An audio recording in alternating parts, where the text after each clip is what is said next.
It's Lloyd, and I'm here with JC and, of course, the Thunderous One. And today we're going to talk about atheism. And also, I was traveling for the last 2 weeks. I was only home for 24 hours in between. And yeah, but I'm back now. And I luckily won't be getting on any planes or doing any strange travels for about 3 weeks. And yeah, but I will let you know in advance before I travel. So, atheism is not a neutral ideology. It is not an ideology that takes the worst of human beings, extracts it out of us, aka religion, and then provides us with a rational, loving, balanced, wholesome society. No, we get woke. We get men having babies, and we get eugenics, we get violence, we get, well, the worst of humanity. We'll talk more about that. Just so, by the way, if you check in the pinned comment, you'll see I've got the atheism primer with a link to Dropbox. Everyone can download. I synthesized all of my shows on atheism into a document that you can download. You can follow along, at least have an idea as to what is wrong with atheism. And there is a lot wrong with it. So welcome, everyone. Thanks for being here. Islam is certainly the problem. And of course, we have a problem with the Red Green Alliance. So the, shall we say, the Atheist Islamic Alliance, and it happened in Iran. The socialists, the atheists, the two are pretty much synonymous. They, of course, aligned with the jihadis. They helped the jihadis get into power because, of course, these forces are all anti-Western, they're anti-rational, they're anti-life. There's a lot of negativity there, unfortunately. And yeah, and then the Muslims murdered the atheists, the socialists, and took over the country. And we're seeing the same in the UK. We're seeing the same.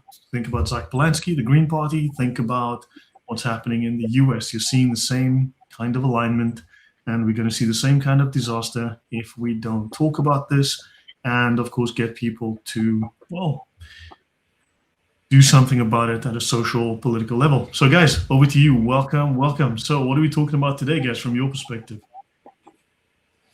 Hi, Lloyd. Hi, JC. And hi to everybody in the chat and those that will be watching the show later.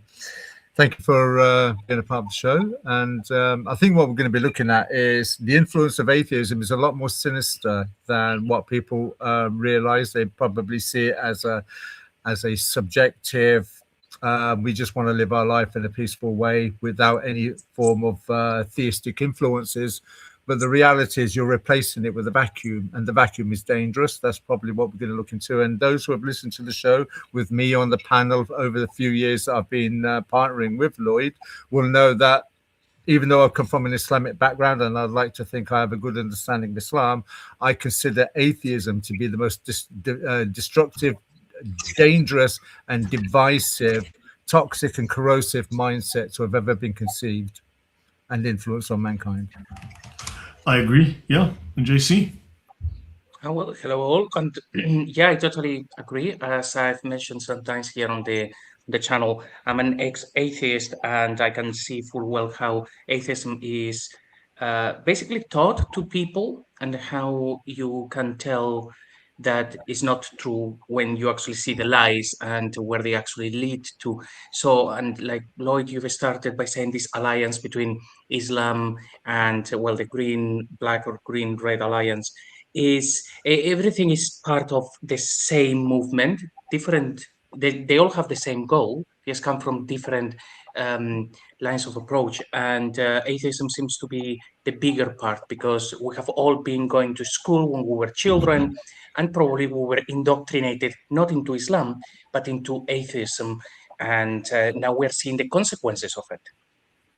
Yeah, we've lost touch with our moral underpinnings, which is Christianity, which underpins our legal system, the beliefs that underpin our legal system, and our rationality, our morality. And of course, as you lose touch with that, I mean, when we look at how atheism became the new atheism, and the new atheism turned into a complete farce, and then of course, you know, that just spawned lots of crazy wokeness. And of course, these rational scientific atheists are the ones telling you that men with winkies can get babies. I mean, I don't know how that works, but But yeah, I mean, maybe we can take 100 men with winkies, put them on an island for 10 years and see how many babies come out. I don't know. Maybe they can show us. But yeah, so atheism has become utterly irrational, but throughout history, atheism has always been completely irrational.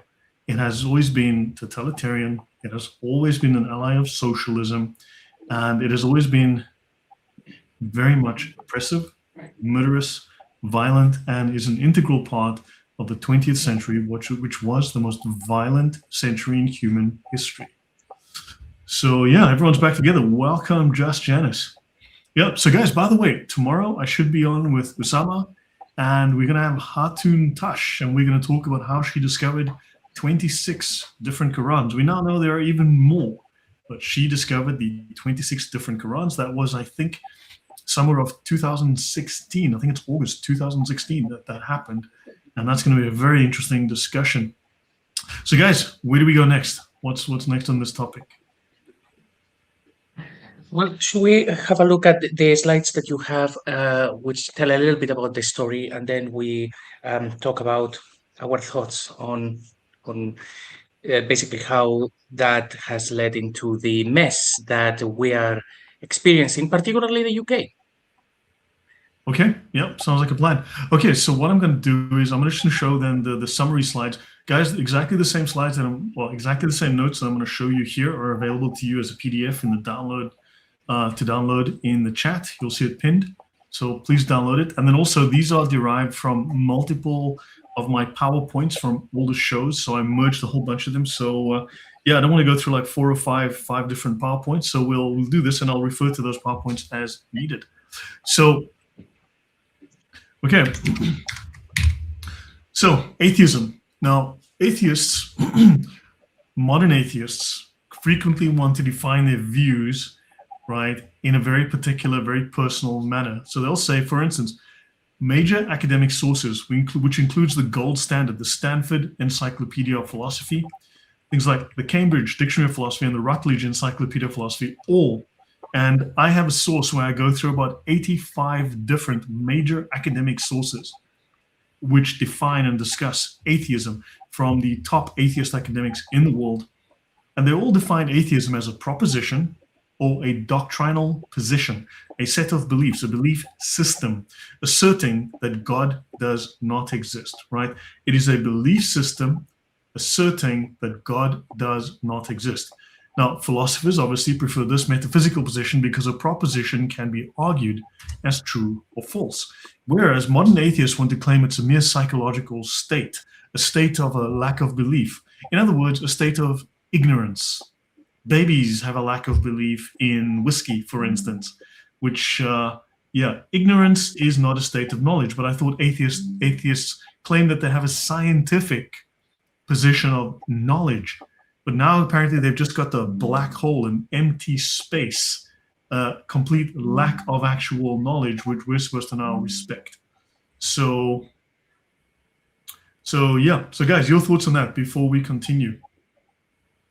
Besides, a psychological state cannot be true or false. A psychological state is a bunch of feelings, and feelings cannot be a true or false logical proposition. It's just, I feel like whatever, feelings woke. There you go. That's atheism. What do you think, guys?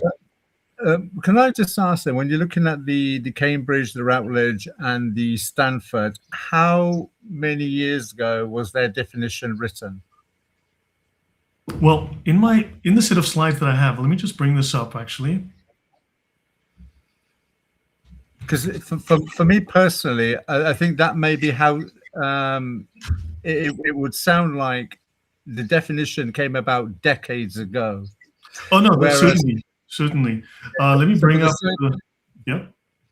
So the scientific predicate now would not be a state of mind. The scientific predicate now will be the doctrine of evolution as taught in school. That would, because whenever you talk to an atheist, their default position is some version of evolution as the predicate towards their atheism. Well, look, these are all yeah. Well, so that goes into. Let's redefine that before we get into evolution as a whole separate stream, right, of ideas. What is the opposite of theism? What is the opposite? Now, theism let's assume theism is Christianity for our purpose here. Theism is then Christianity, which is a fully formed belief system with a set of very clear beliefs, right? Now, but what is the opposite of theism? Apparently, according to atheists, it's not atheism.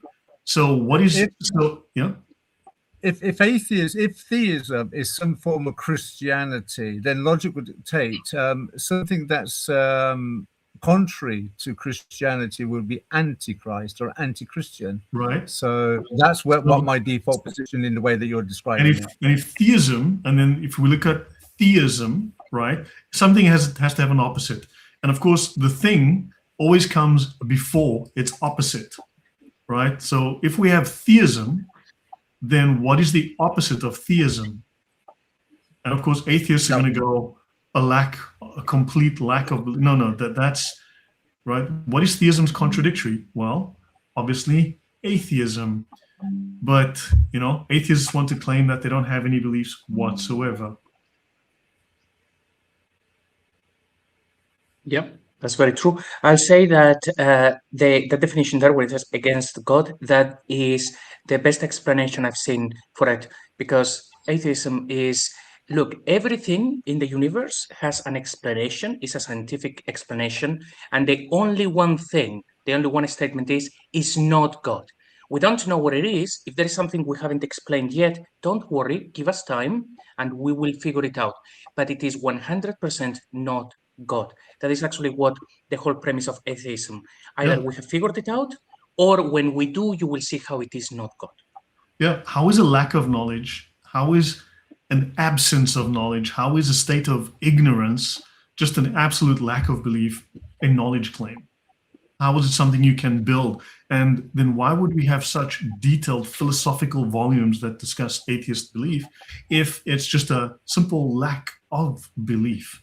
So no, it's a doctrinal position, and they simply want to try to relieve themselves of the burden of coherent proof. Does that make sense, guys? Yes. Yeah, so exactly. This is fantastic. Cross and Crescent says, do you want to join us? Do you want to come online? Please join us, Eric, if you'd love to. Let me drop the link in the chat. Please join us. So Gnostic becomes agnostic. Placing the A in front of the word makes it the opposite. So the opposite of theism is atheism. Exactly. Thank you. So I've just dropped the link in the chat. If you want to join us, please join us. Yeah, any thoughts, guys, on this? No. Yeah, well, to me, it makes like perfect sense. And when you're saying they're making the statement or the claim from ignorance, from void, atheism is very good at that, at saying we don't have the answers, but the programming that underlies the whole belief system is not God. It's going to be something, and our scientists are working on it. Unfortunately, what we see is that the more we investigate and we study science, the less we understand the whole thing, which is quite cool. Right. Yeah. So, so atheism is not a mere lack of belief, right?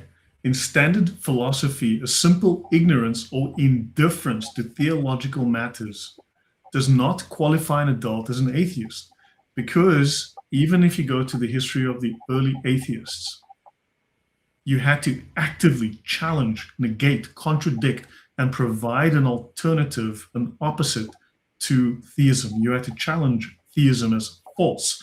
It is the belief that your beliefs are true versus versus theism being false. But if you just have ignorance, well, then you're just ignorant.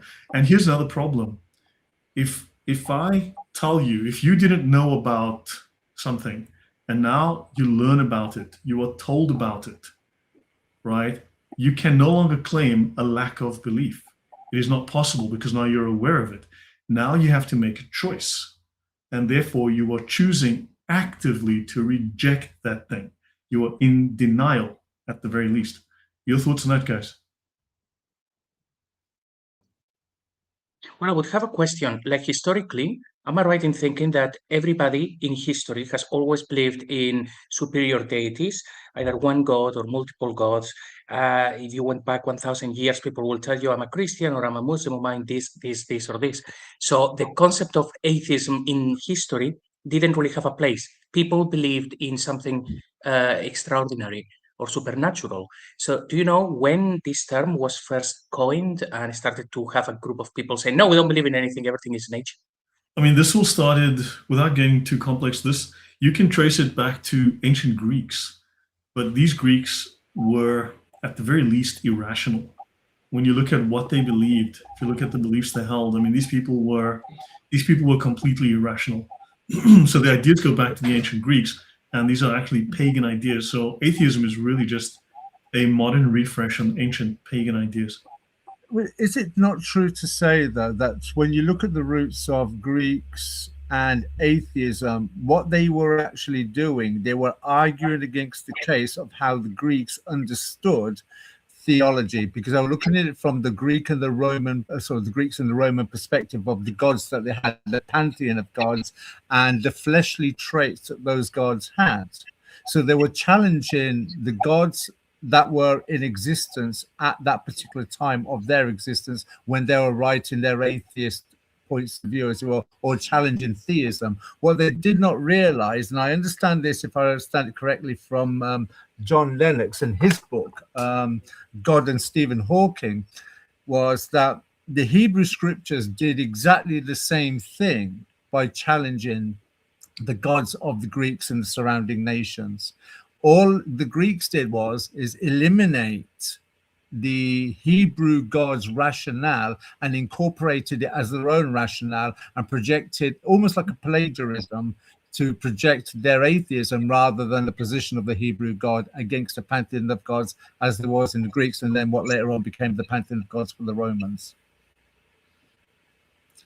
Right.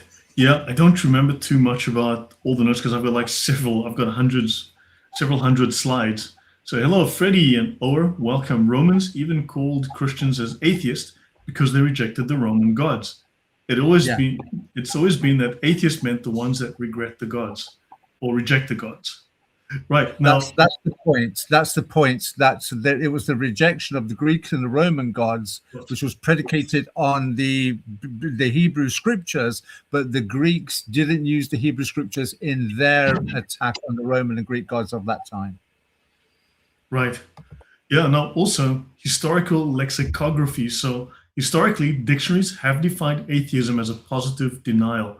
Now, in the PDF that I showed you, which is on the show, one of the shows I've done, Atheos, I have about 85 definitions taken from the top academic sources used worldwide, right, going back hundreds of years into the founding of modern atheism, right? And for instance, atheism has always been defined as a positive denial or disbelief, an active disbelief, a rejection of God.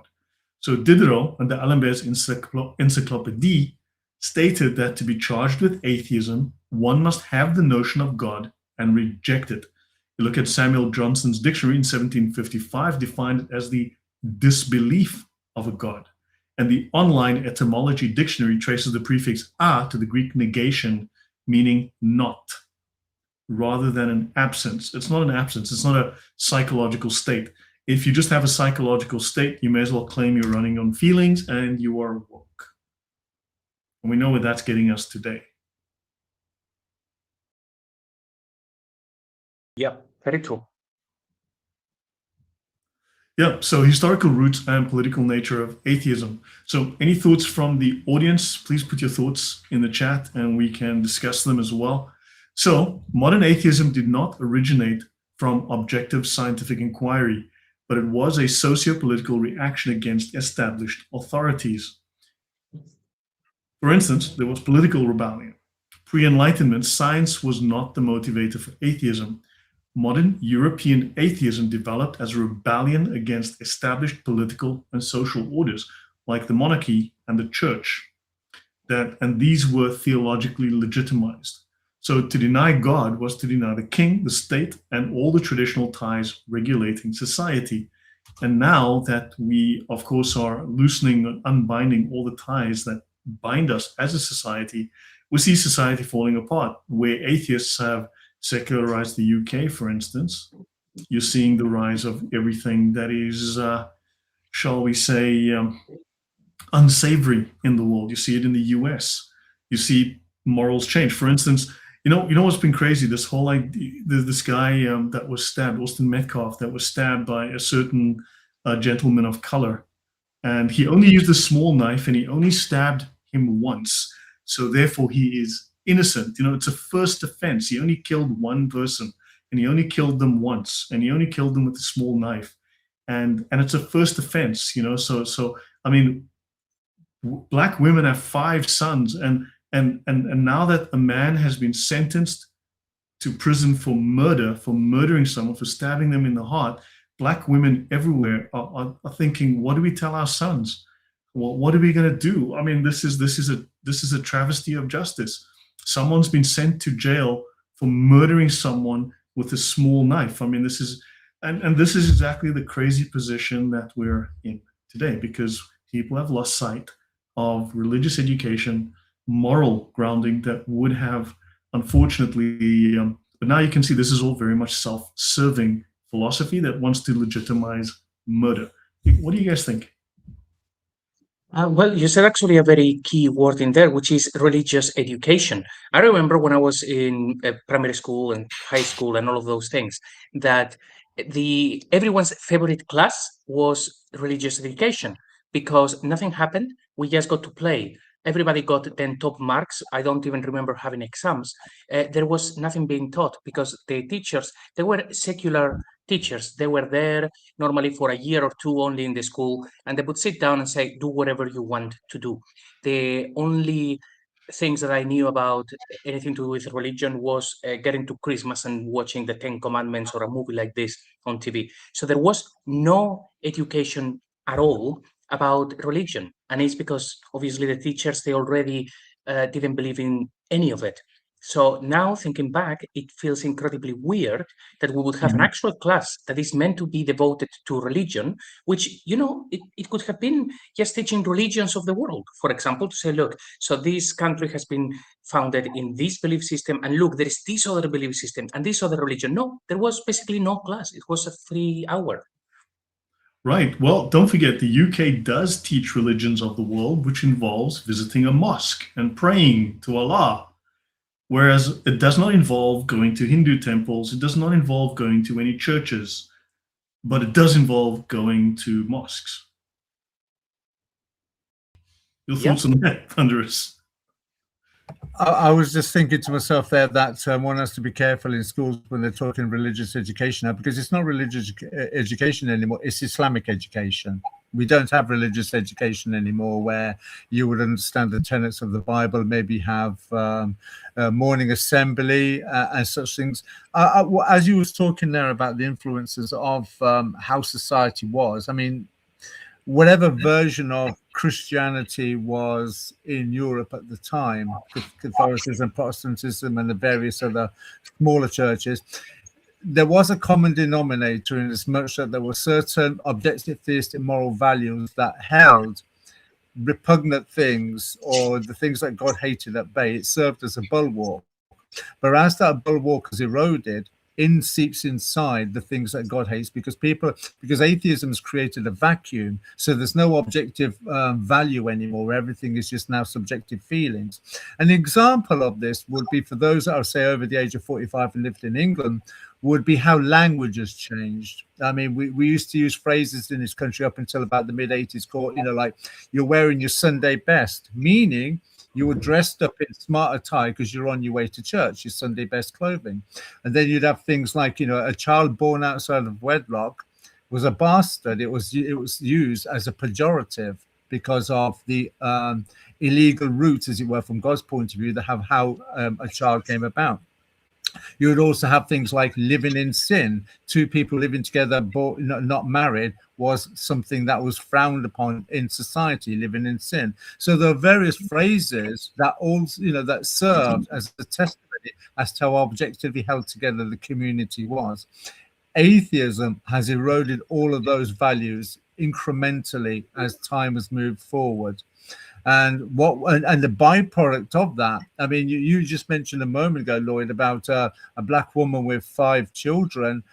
But it's not a black woman with 5 children anymore. It's a black woman with 5 children and likely 4 different fathers that have fathered the 5 children. That's where we are now, you know. So gone now. The stigma of having a child outside of wedlock or having a child that's a bastard is no longer seen or frowned on by society. It's now celebrated rather than scorned. So you can now see that are women and men as well that may have upwards of 2 or 3 or 4 children, or a woman can have 2 or 3 or 4 children fathered by 2 or 3 different men, and you can have a man that has 2 or 3 children mothered by 2 or 3 different mothers. That's right. The state of it. And the education system has recognized this, because now you're finding that the education system in the United Kingdom is appealing to men to consider going into education, particularly at primary and middle school level, so that they can primarily serve as a surrogate father, someone that the child could look to as a role model, as an act of respect, because the child likely does not have a man at home that he can look up to as a father figure. And this is where the gangs come in. So when you consider the Americas in, say, the fatherless children require stability. They need some kind of guidance, and they form gangs to create that. Yes, the gang becomes a surrogate father. But also, you know, back in the 80s, a term became popularized: love child. You spoke of the corruption of language. So instead of calling a child a bastard or someone who had no father, it became a love child. So, but it's even worse than that now, Lloyd. I would argue it's even worse than that, because within certain cultures or certain demographics, she's not even the child's not even the love child anymore. It's just a child from baby mama. And they can't even use the name of the mother of their own child. They have to use terminologies like baby mama. And the baby mama is not even used anymore. They use the term BM. So she's not even a baby mother. She's just a BM now, reducing the role of the woman. Of everything that is sacred. Yeah. So she's now just an incubator. Right. And this is what atheism has done to society. And then there's the byproduct of breaking up the family and redefining what a family is. When you go to the biblical narrative, it is one man, one woman. Adam made the claim or the poem in the book of Genesis when it says, this is why a man will leave his mother and father, stick to his wife, and the two must become one flesh. Jesus repeats that.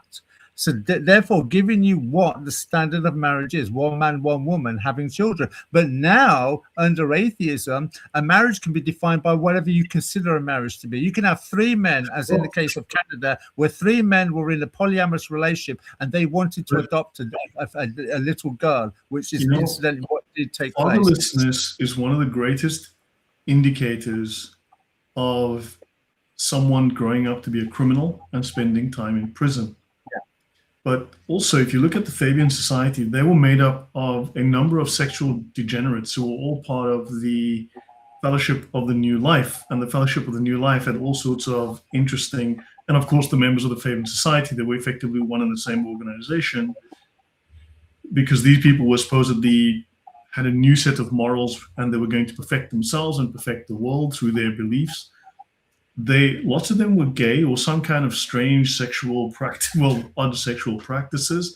But of course, if you look at all of the gayness that they were spreading, they were claiming that gay people are superior because they're not distracted by children.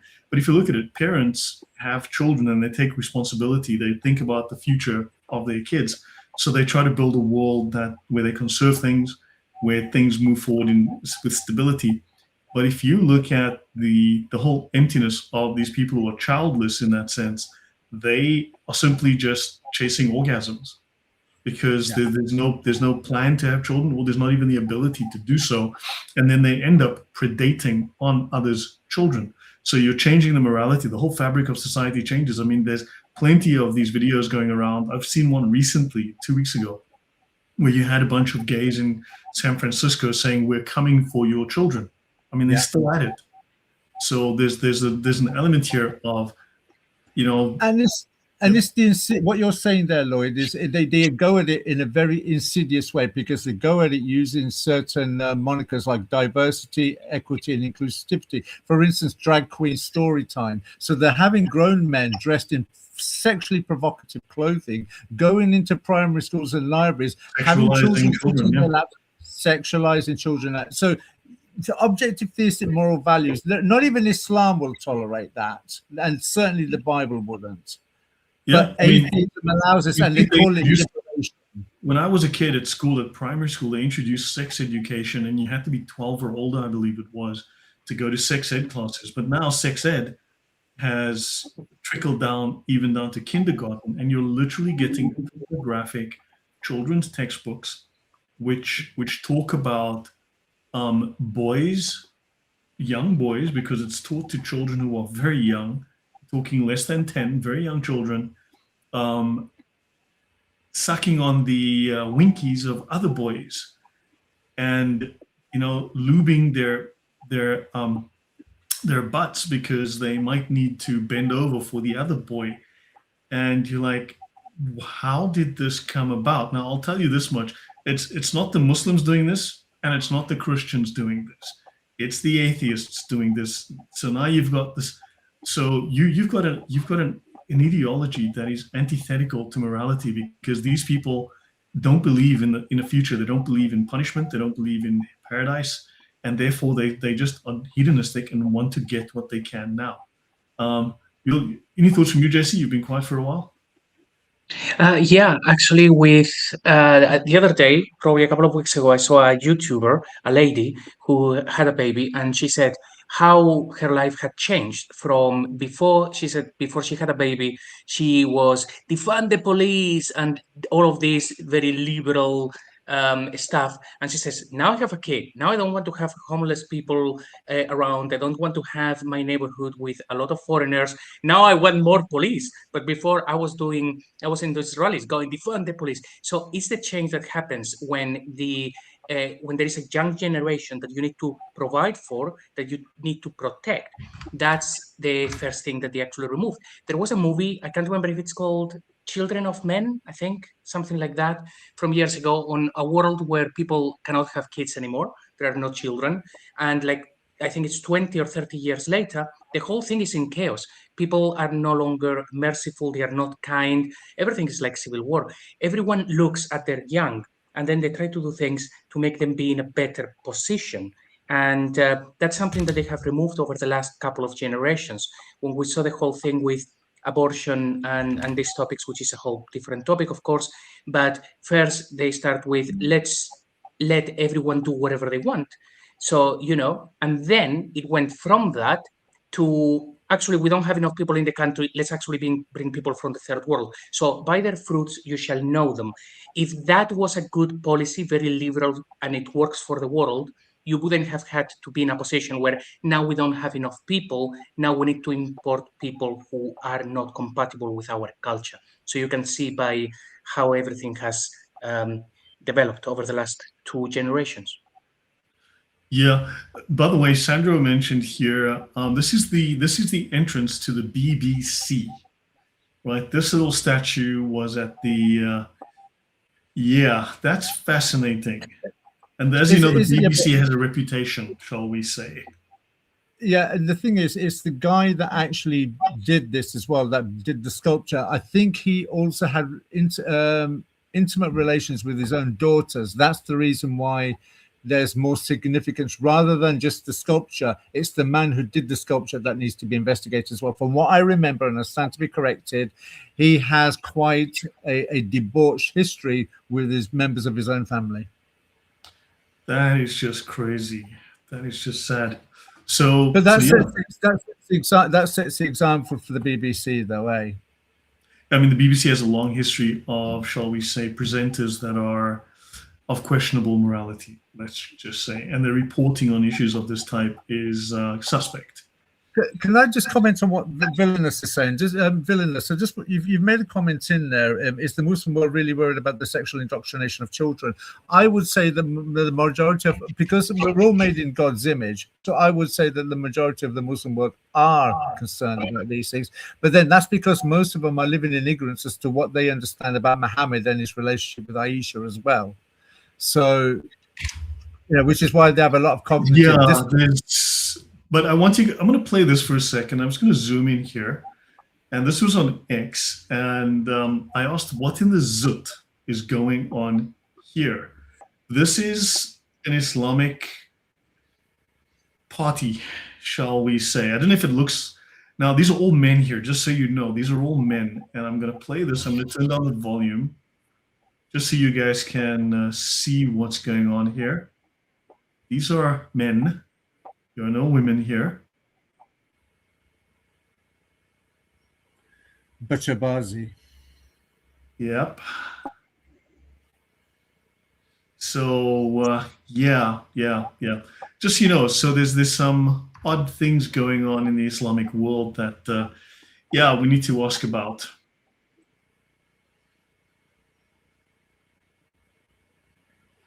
Wow, Muslim sects don't consider boys under 13 as men. Having relations is not considered homosexuality. There's a lot of abuse in Islam. Yeah, there's lots of interesting reasons, but yeah. So there's a couple of odd things going on in Islam. Should we move to the next topic? Yeah. Yeah, the spirit of Zut is very strong in that one. Yeah, I've seen worse videos than that, man. I've seen some. Yeah.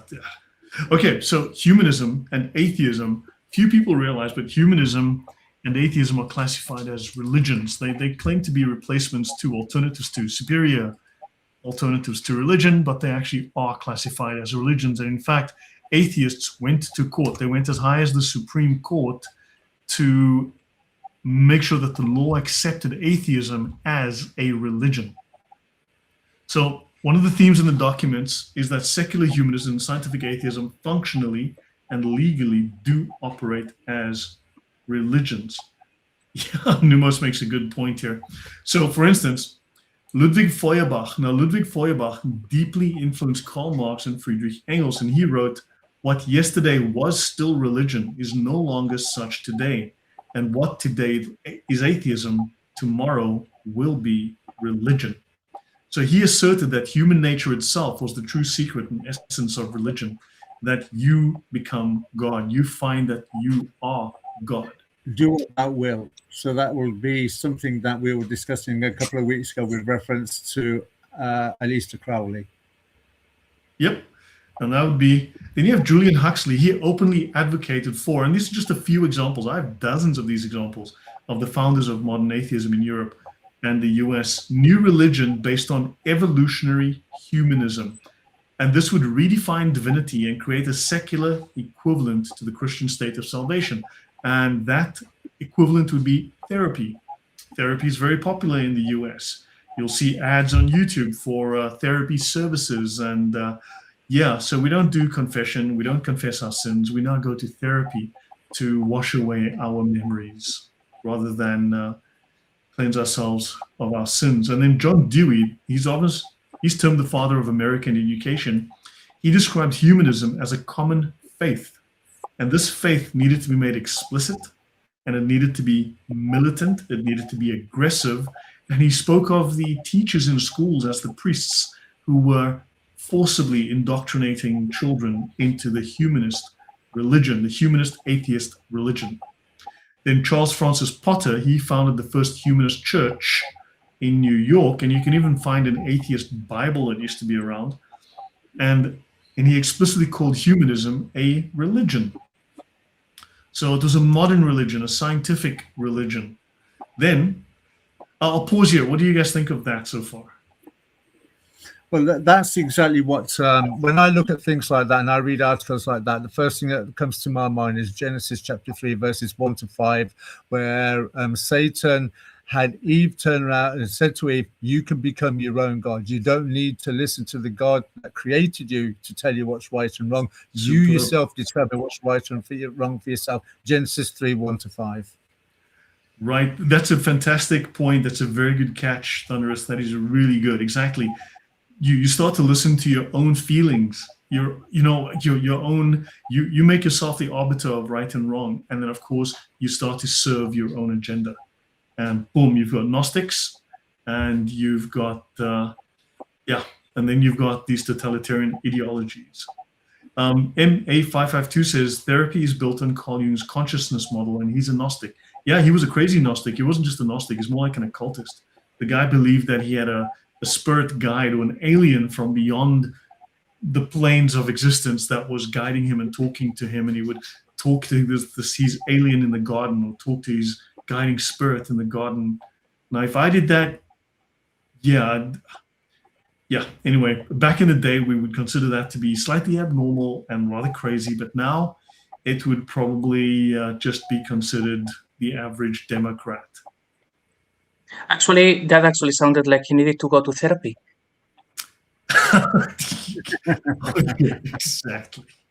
Exactly. Yeah, that is pretty crazy.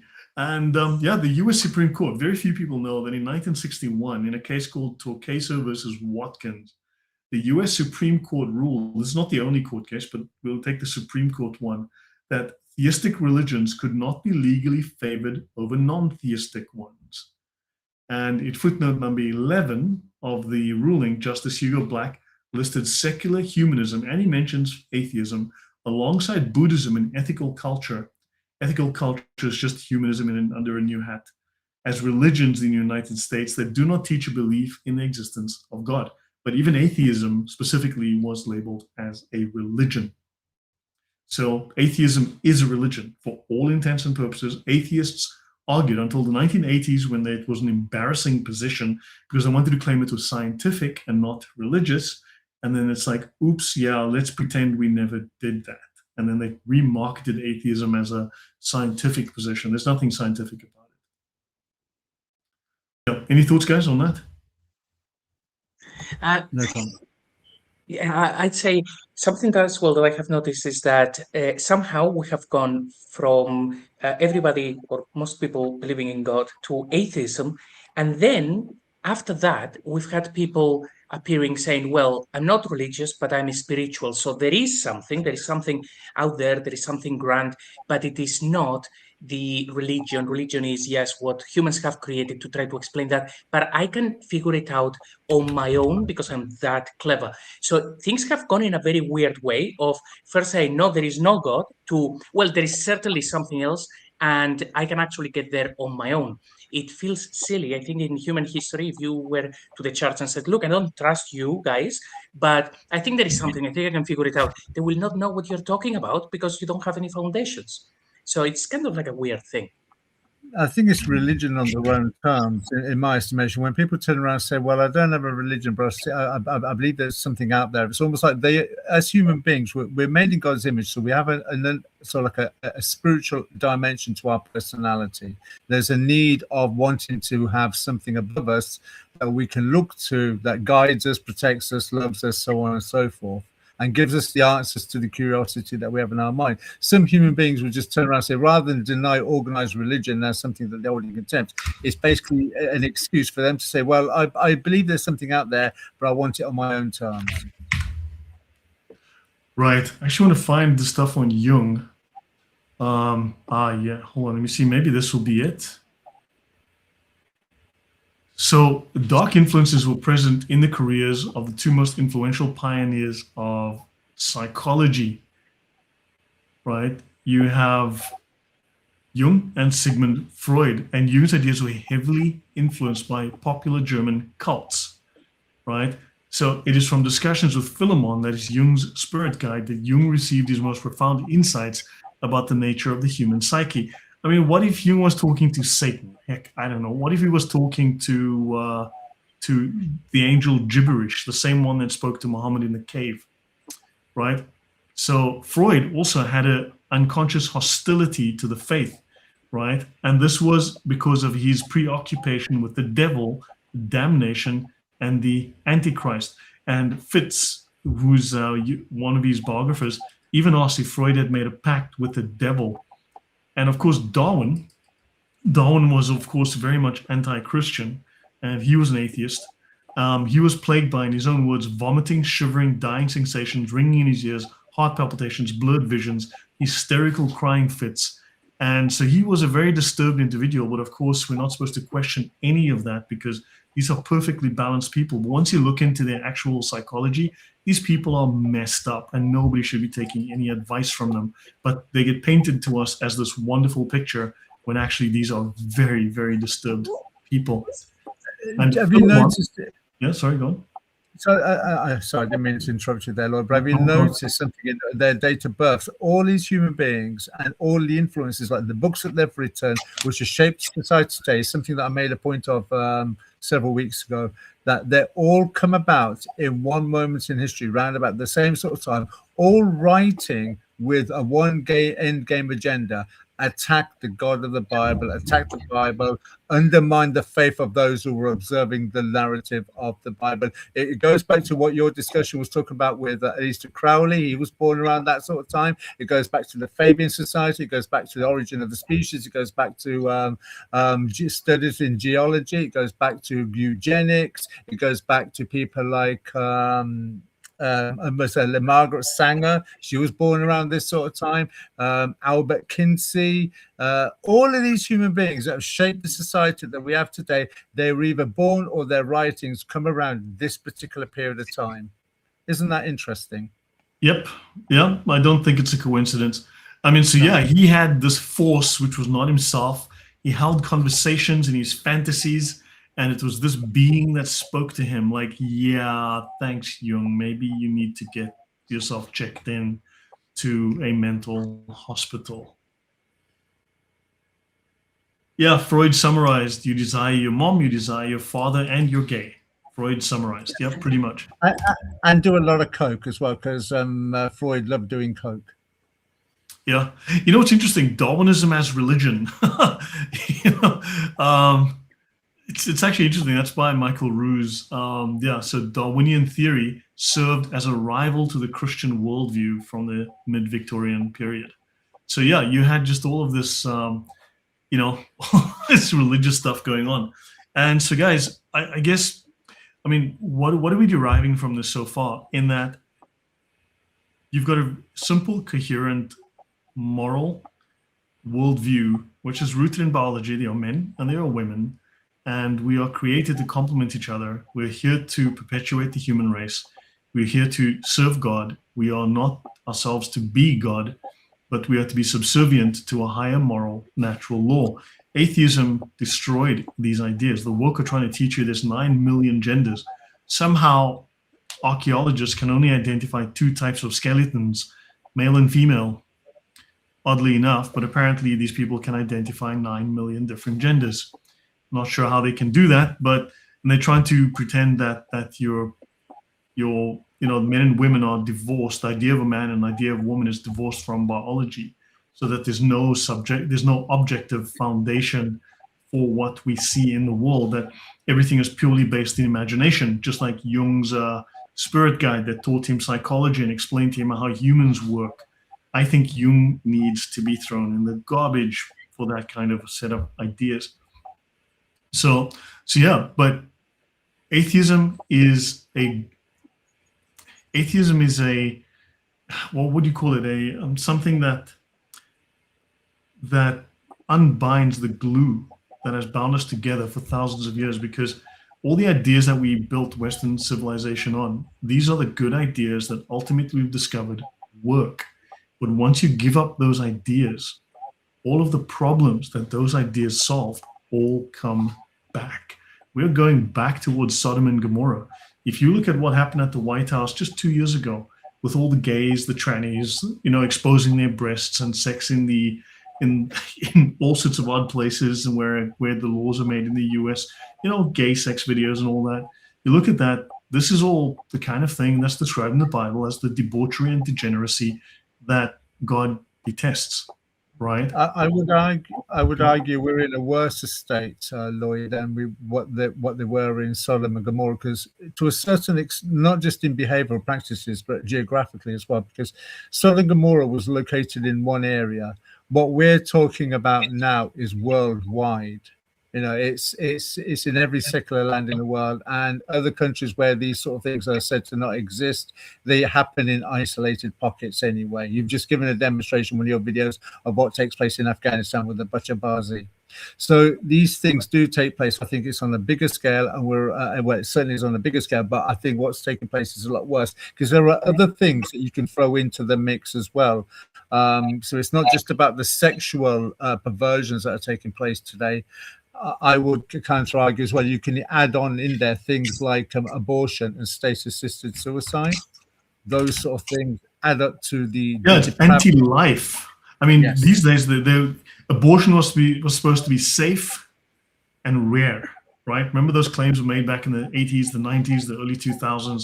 Safe, something, and rare. I can't remember what it was. Let me just find it quickly.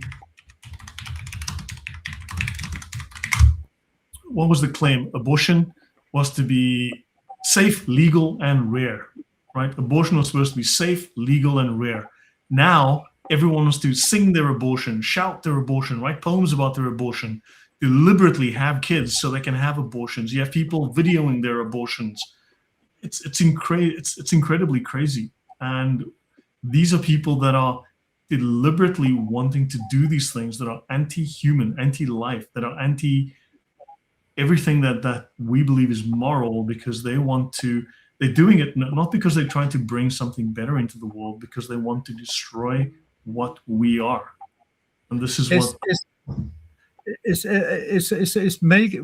the God of the Bible says, I mean, in the book of Psalms, David says, "You saw the embryo of me." And we understand how important life is to God. First of all, God describes the gift of life. Second of all, he sacrificed his own son so that we can gain life and get out of this state that we're in order to protect. So he gave the best that he got. God couldn't do any more than he did and sacrifice his own son. So he's demonstrating how he values human life. And yet you find people who think that abortion for trivial reasons. I think one of the singers that we had in this country was Lily Allen, where she's talking in a podcast how she's had 3 or 4 abortions, and she's speaking about it in a very casual manner, like it means nothing.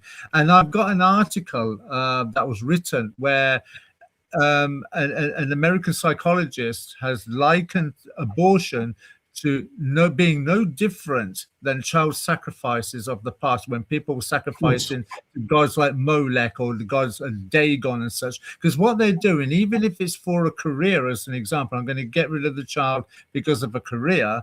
Well, you've sacrificed the child to yourself then, in order for you to perpetuate your life. So at the cost of the child that you were going to give given birth to. And I've just sent you a link, or 3 links rather, to state-assisted suicide, where in Belgium they suicided a girl just because of PTSD. She was only in her 20s. Spain, only 10 weeks ago, state-assisted suicided a girl because she got gang raped and she threw herself out of a building, ended up paraplegic, but she was only in her 20s. And in Canada, you can now get state-assisted suicide for just being homeless.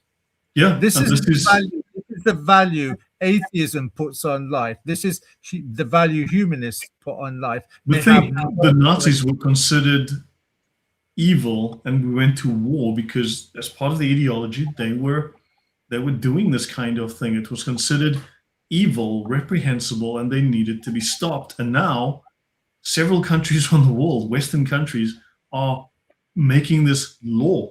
What the Nazis were vilified for is now just Tuesday in Canada. Yeah. It is crazy. By the way, just before I go on, Mulhid al-Islam corrected me. He said, I'm wrong, as always. There are more than one gender. There's male, female, email, black male. You're right. I was wrong. There's at least 4 genders: male, female, email, and black male. And in fact, I think scientifically they are men, women, and Canadians. Okay, so I'll try and remember this in the future. Okay, so JC, any thoughts from you? Yeah, well, with the whole, it's like I said before, you can see when they propose a policy and say, hey, look, this is going to be amazing. This is going to be, we are so enlightened. This is going to be the future. And then now we are 20, 30, 40 years after that decision, and we see that things did not work out. Quite the opposite. A lot of bad things are happening. So you can tell when someone is lying to you, if not immediately, it will happen later. Just going back to this psychologists. So in the world of atheism, psychologists are meant to be the best of the best. They are like the priests of the atheist world, because you have a problem, you go to them. They help you explore your past, your memories, and they are meant to be there to help you explore your belief system. They are not there to affirm them. But what have we seen over the last probably 20 years, in the US particularly? People going to psychologists and just being basically being a drugstore. They go in there just to actually get drugs, and then they are very much damaged by that experience. And the second one, instead of helping people explore their, say, gender concerns to affirm what has happened, and now all of this is now a huge problem, like these people should be sent to prison. So if they are supposed to be the enlightened ones, the ones that can help bring society to this new utopia of we are all so great, we would not be seeing the things that we are saying. Right. So the humanist deception, something I need to raise here. These are very brief summaries of very detailed discussions that I've done in the past.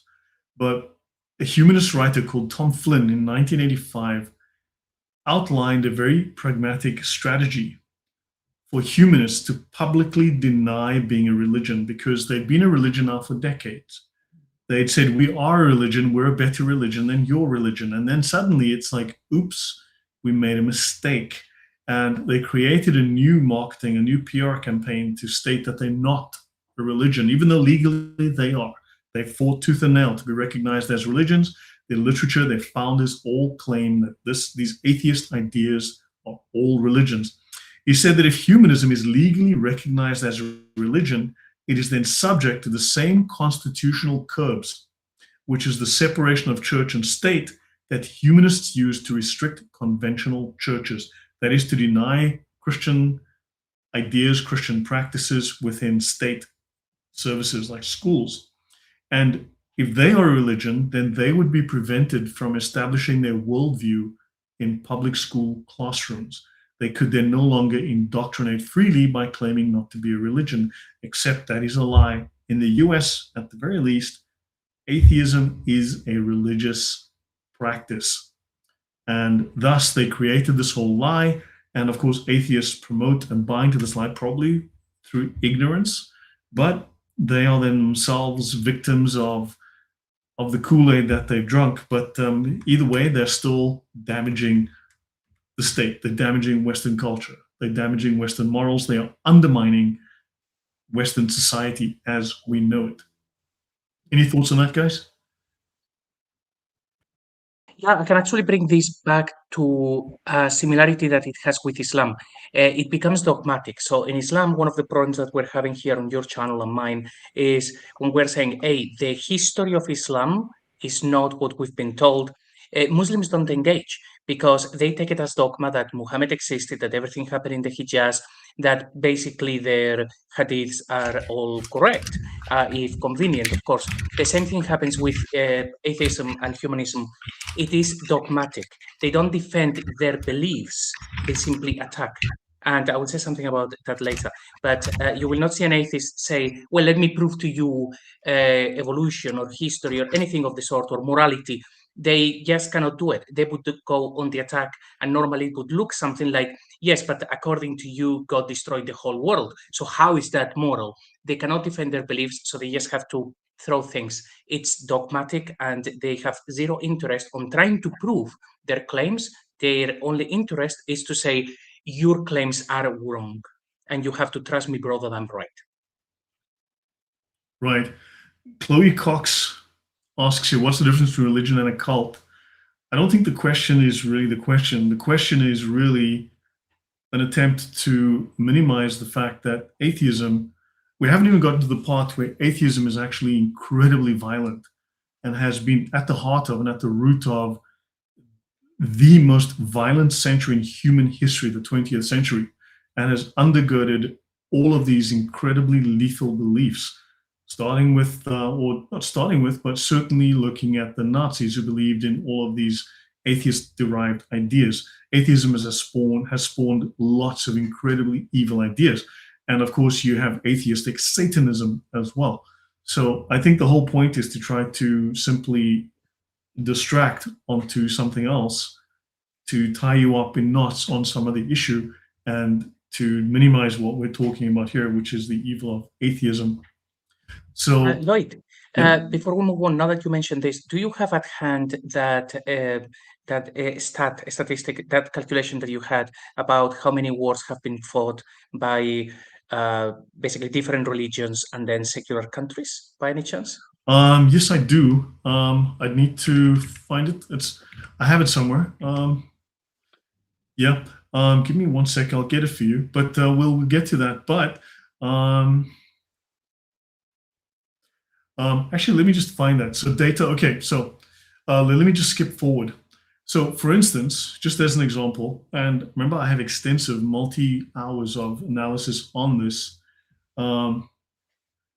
Okay, sorry, Chloe, then I'm probably misunderstood you. I do apologize. It's very hard always to understand. A cult is usually insular. It's an intense devotion to a single charismatic leader or a highly secretive, manipulative group. Obviously, the idea of cult, I mean, the words change over time. Even Christianity was seen as a cult at one point, but typically cults have a negative connotation. I think we've just recently seen that in Crewe, haven't we, the United Kingdom, where Yes. the cult was actually just broken up. And I think David Koresh will be another example. The Moonies will be another example, so on and so forth, where the leader has the devotion that rightfully belongs to a god. Yep, there was the so the religion of peace and light, the Ahmadi religion of peace and light. Let me just bring that up quickly. So these guys, I mean, these guys jumped onto the world stage recently. They were all over for a while. They were a big thing. And you had this guy, and it was a big thing for a while, this dude here. I'm just going to open the image. He claimed that he was Jesus Christ. He was Muhammad. He was the reincarnation of Jesus Christ, or whatever the heck. He was the new religion to replace all the other religions. He was the new Messiah. And of course, 500 police or something, or 200 police descended on their estate, arrested several of their members for sex trafficking, for all sorts of fun things that none of us are surprised at. Yeah, so you have this. By the way, so to answer your question, JC, if we go to the Encyclopedia of Wars by Axelrod and Phillips, right, I think they had 8 very, very highly experienced military historians, and they went through 10,000 years of military history, right? Warfare, battles, fights. And what happened was, yeah, he was the new Mahdi. That's it. And according to the study, they studied 1,763 historical wars. Now, for instance, there were certain wars that were maybe 100 battles over a century or more. And instead of calling all those individual wars, they would just call it one war. And so there might be thousands of these things that have happened, but they decided to just lump them all under one war. 93% were categorized as secular government wars. Only approximately 7% were caused by religious conflict. And by religious conflict, they mean where you could claim a religious component, right? Islam accounted for more than half of all of that. Okay, Islamic aggression accounted for more than half of all religious conflict. That was 3.8%. And all other religions combined, only 3.2%. So we see there already in this major study done by experts that no, religion is not the major cause of war, as Sam Harris and others want to claim. So, yep. Yeah, I was just going to say that even the most stupidly perverse or hopelessly ignorant person can look at the past 100 years, or even from World War I, not a religious war, World War II, not a religious war, Vietnam War, Korean War, Falklands War, First Gulf War, Second Gulf War, Afghan War, Libya, blah, blah, blah. The list goes on. They're not ideological wars. They're either capitalist wars, secular wars, or governmental wars. The other thing I wanted to comment on as well, because for those who have access to the Epstein files, I've been downloading documents from there. One of the interesting documents in the Epstein file list is if you type in Richard Dawkins, I think it may be on the 5th page of the downloads, you can actually download a seminar where they were looking into the genetic disposition of human beings and the propensity towards war and violence. So while these men, these vile men, have been blaming religion for the cause of war, they themselves knew all along religion is not the cause of war, it is the nature of man that's the cause of war. So these deceivers, these liars, these scum, have been blaming religion when they knew all along it's just the nature of man in his fallen state that's the cause of war. And you can download that from the Epstein files. Yeah. So these guys studied from 8000 BC to the year 2000 AD, right? 93% of all wars are government and secular, Islam, and then all other religions. So Islam itself is just incredibly dangerous. And then, if you look at the 100 worst atrocities in history, right? The clown of reason, the clown prince of reason, Sam Harris, who claimed that religion is the most prolific source of violence in our history. And of course, he usually refers to Christianity in that respect. So in this study of the 100 worst atrocities in history, we find that only 11% are in the category of religious conflict, where there's a religious component. And 2 of these are under the category of human sacrifice, meaning the Aztecs, right? They're referring to the Aztecs who would slaughter 2,000 people in a day on their pyramid. And that's not exactly Christianity. So yeah. So 13% of the total, if you want to be generous, can be ascribed to religious, but this human sacrifice stuff, these are the Aztecs, the Olmecs, the Toltecs, and all that from South America. So yeah, religious conflict. And yeah, unfortunately, we're not seeing 99% of all wars are started by religion. So just to answer that question, JC, does that answer that question?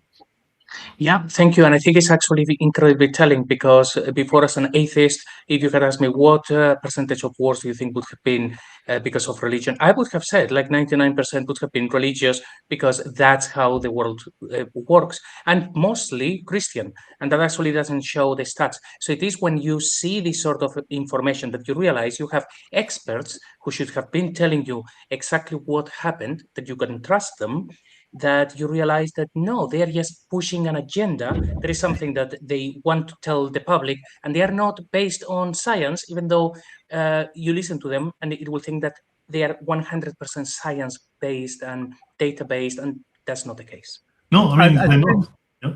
I think what happens is just something what JC is saying there is something that we all know and see, and we've all seen it many times with people like Zakir Naik. Zakir Naik gets on a platform like Ahmadiyya, makes a load of statements that are categorically wrong or outright lies, but the audience, because it matches their presupposition, they're going to believe it without any investigation. The atheist is no different. Sam Harris and Richard Dawkins probably know they are outright lying. I would go as far as to say, based on Romans 1:10, 1:20, they are knowingly outright lying. But they know their audience. They know their audience is not going to check the veracity of the statements that they are making, and they've seen that with human psychology in the past. Because Zakir Naik and Ahmadiyya are a demonstration that we already know. But by the time that the truth gets out, these men are already hidden in the background already. So out of, say, the 100% of atheists that this sort of rationale appeals to, maybe 2 or 3% will go and do some further investigation, and maybe they'll change their opinion on atheism. That's likely how it works, and that's why they get away with it. Yeah, for the audience, atheism can be challenged. Atheism used to be a challenge. I remember listening to these arguments atheists used to make and being quite intimidated until I decided to take it all apart. And you realize it's a joke just like Islam. It's the same nonsense arguments. It's the same garbage. It's the same pseudo-intellectual gobbledygook.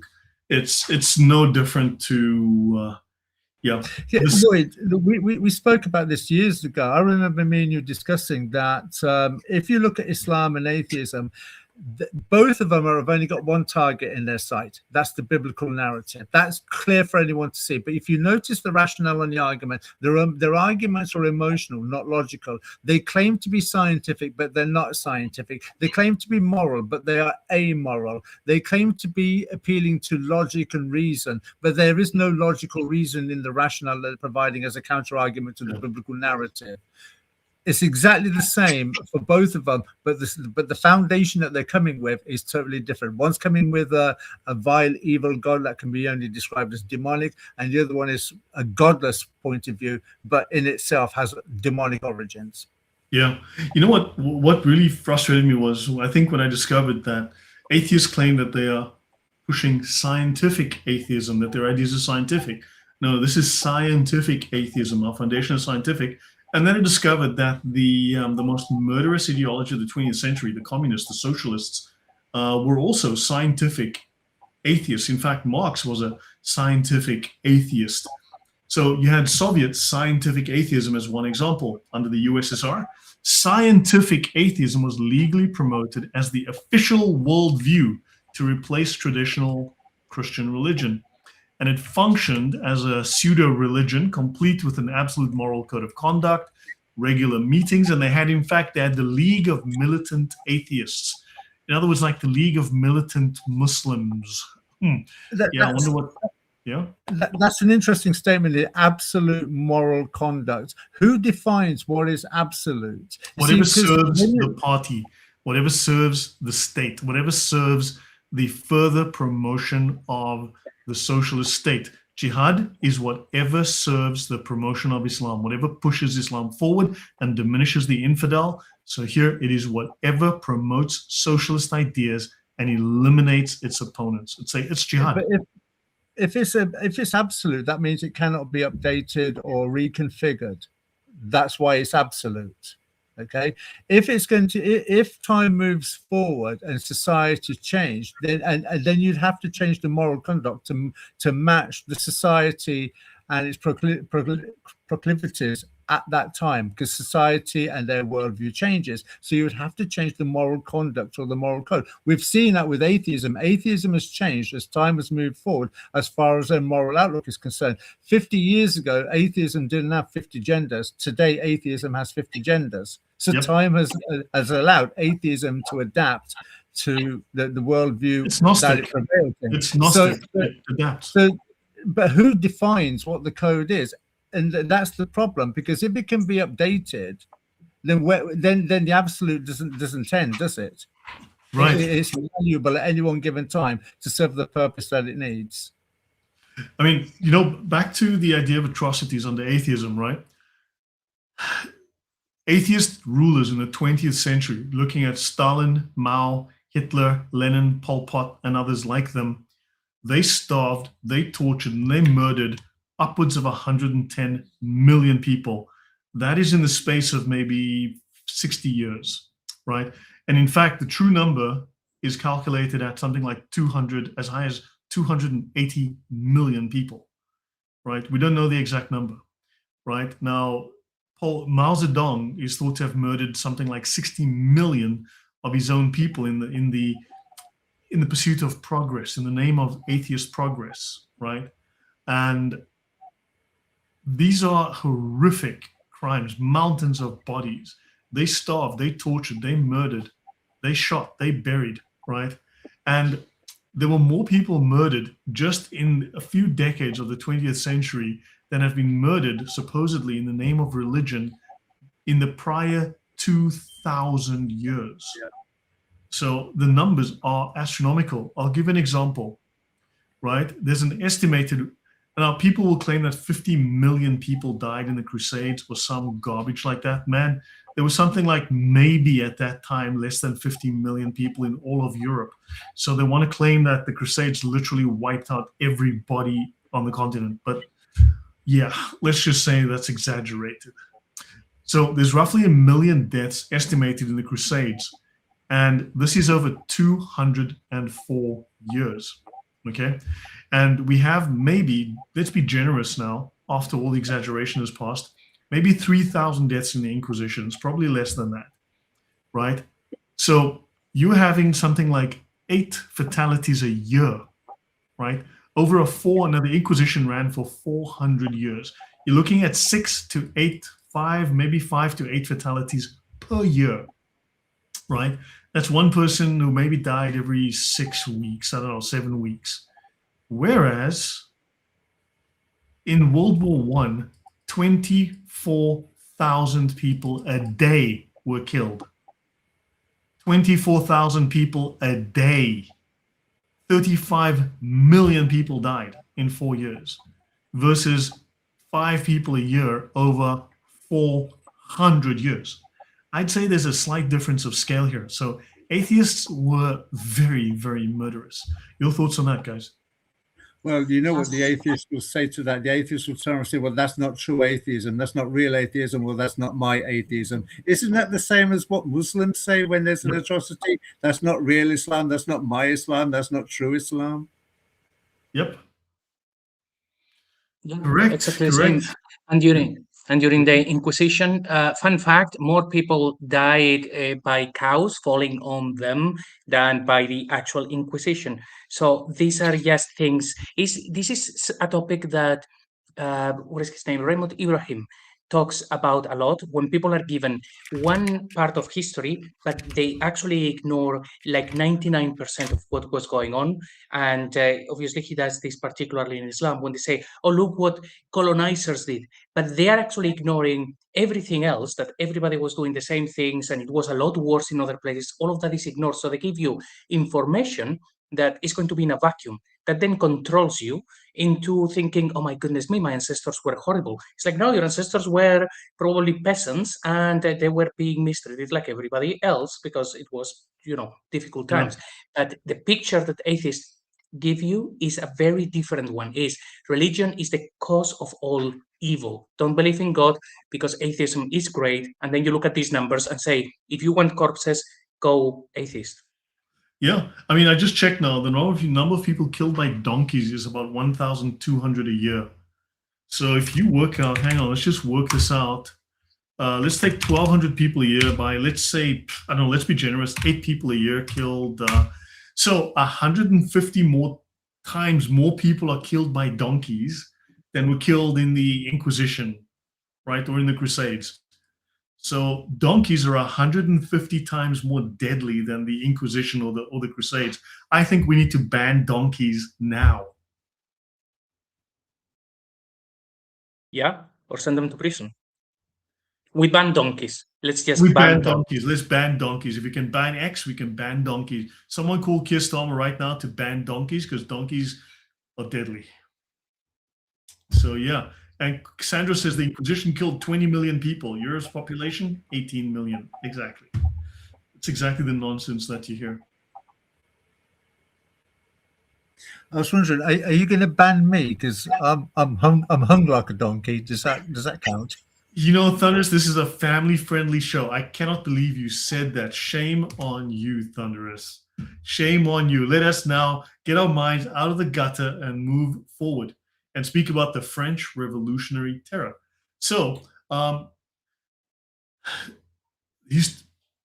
French Revolution is a case study, is a prime case study in atheist government. The French revolutionaries were all atheists and they were all socialists. This was the flowering of atheism and socialism in Europe. This was where the atheist socialists were going to create a new form of governance, and they were going to they were going to de-Christianize France, and they were going to replace it with reason, with mankind's scientific reason as the pinnacle of human thought. And they ended up massacring people. There were rivers of blood. The atrocities that happened there are shocking. It would make the Nazis seem like amateurs by comparison. I've gone through this. The brutality of these people is just beyond words. So there were massive atrocities that the early French atheist state in its campaign of de-Christianization. These are just some of them. There's the thing called the September Massacres. Mobs slaughtered over 100 Catholic priests in a single prison for refusing to abandon Christianity.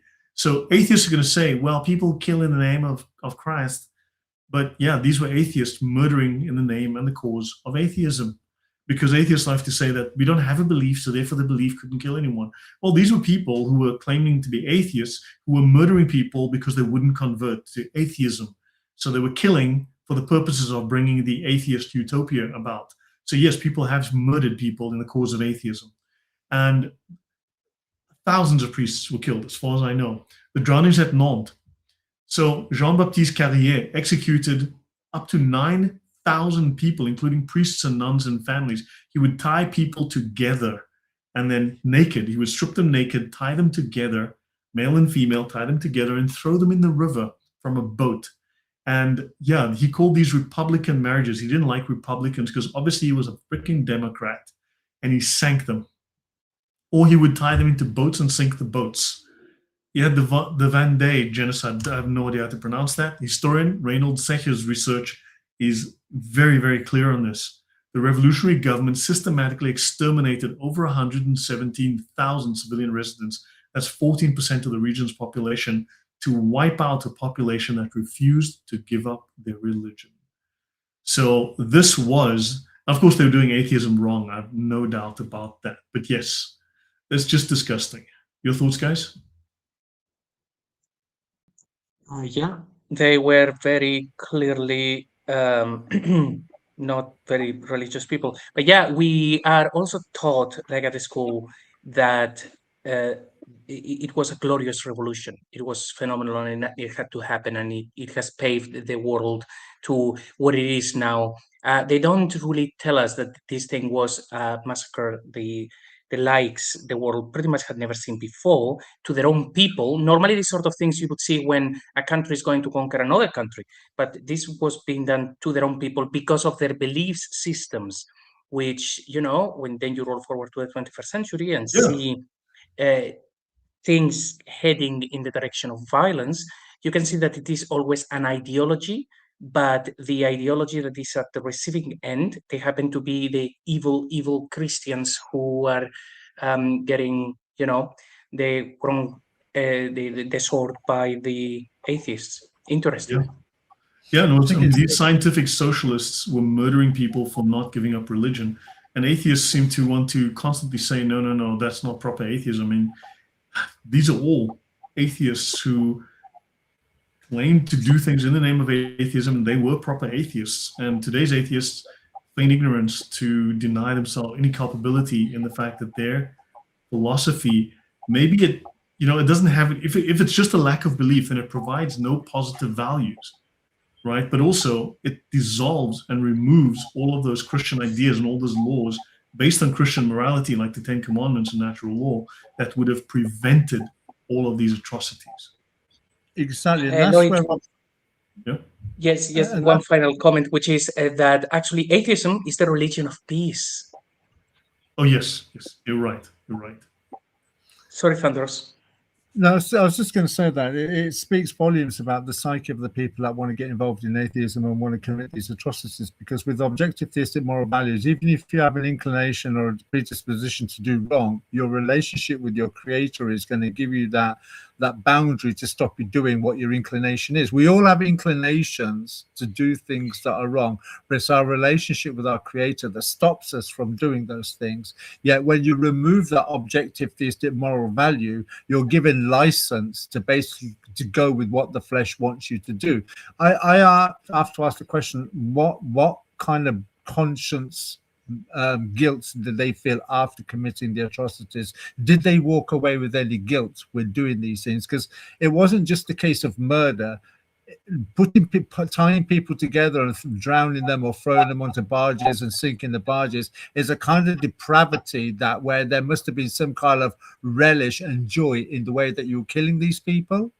That you know, to contrive such a method of killing people in this kind of manner is, for me, telling me a lot about the people that were doing these things and their mindset. That is evil. That is people that are satanic. There is something genuinely twisted about them.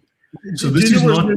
Yeah. Lloyd. It reminds me, Lloyd, you remember there's an account in the Bible where there's a man and he's possessed by several demons, I think it is. And I think it might be the account of Legion, but I stand to be corrected if it's another account. However, the demons turn around and say to Jesus, will you allow us to go into those pigs that are over on the cliff over there? Jesus says, yes, you can go into those pigs. The demons go into those pigs, they possess the pigs, and what do they do with the pigs? They rush the pigs over the mountain cliff, and the pigs die at the bottom of the mountain. There seems to be a fetish for demons getting some kind of deprived satisfaction out of torture and murder. So when you make the comment about, say, some kind of demonic influence, we have a precedent in the Bible where demons have actually behaved in the way that you've suggested. No, there's something demonic. I think it's not the presence of science or reason, it's the absence of a filter, it's the absence of morality, it's the absence of objective morality. It's the replacement of that with, there's an interesting book I read once in the past that really was formative on me, and one of the questions he asked was about psychopaths and morality, and one of the questions was I think about how do you define what is a psychopath, right, or psychopathic morality, and he stated that psychopaths, they feel that they are the final arbiter of what is right, of what is just, of what is moral. He says normal human beings will stop and think, what would Jesus think of me if I did this? Or they would feel guilt because they would think of a figure that they look up to and respect, like their mother, their father, their uncle, some other figure, a brother they respected or something, and they would go, what would this person think of me? What would God think of me? How would this person view my action? And they would modify their behavior. But a psychopath goes, I make that decision, and they become God, judge, jury, arbiter in their own universe. And he says that is what psychopaths do, and this is psychopathic. It's because they have no reverential fear of anything above them. They are the ones setting the fear. They have no reverential fear themselves. Yeah. Sandra was saying that I won't do one of the, years ago I did heavy research on the Inquisition, and I've actually haven't had time to get around to it. I have a lot of research. You'd be amazed how much I actually have. I've just never, but the whole story of the Inquisition is false. I mean, I can tell you like 95% of what people have been saying for centuries about the Inquisition is entirely fictitious. The whole thing is just fake. It is propaganda. It is garbage. It is slop. It is rubbish from top to bottom. The whole idea was just an attempt to demonize, it's the usual story. It goes back to the Reformation, and it is lies from top to bottom. In fact, but this was an orchestrated campaign by the Protestant governments to entrench their position as moral and to demonize the Catholics, and they've lied about it, and it's become a heavily entrenched lie, which is a shame if it's supposed to be Christians and the church, and it's based on a bright, bold, disgusting set of historical lies that, it's filthy if that's the case, if it's supposed to be Christian, but it's based on nothing but lies. So, Cross and Crescent, I did invite you if you want to join us for a few minutes to share your thoughts. That'll be great. You're very welcome, of course. Okay, so guys, I'm at least in terms of my little summary document, which you guys can download, link in the chat, right? I just had an AI summarize my my slides to give us this, but it should give you a really good overview of just to give you an understanding of atheism. But you had Enlightenment atheism in history, right? You have people like Diderot, Voltaire, and the Baron de Holbach. He was famous as, I think, one of the first people, or the first person to write a book actively promoting atheism. And that could potentially lead us into a discussion on free speech. Free speech absolutism is very possibly, as someone said recently, a psyop developed in the 60s by liberals, by your Democrats and liberals, your woketards, to get everyone to go, well, we can't police speech because people need to be able to free to say what they want. No, you cannot say what you want, because under the law, under the founding fathers, under all sorts of accepted social standards, moral standards for centuries, one could not have absolute speech. There were standards, there were norms, there were things you did not say, there were things that were established, and these were what held society together, and you didn't discuss those things. There was speech that was banned, there was speech that was frowned upon, there was speech that was not appropriate. And of course, but once you allow absolute free speech and anyone can say whatever he likes, whenever he likes, then women have penises and men have vaginas, and men can have babies, and abortion after birth is acceptable. So that's, yeah. There are things which we just should not even be discussing, because then you have to discuss ideas which have long been settled, and now you've got to defend ideas. And the problem is then you've forgotten how to defend them, because they were defended by intellectual and moral giants centuries ago, and we've forgotten. We've just assumed they're part of the social fabric. But now you've got to somehow defend these ideas of, we don't murder babies after they are born because you don't want them, because some lunatic has free speech, and his free speech becomes free action. And these ideas poison and infect communities, and we've been too tolerant. That is just another one of the sins of tolerance.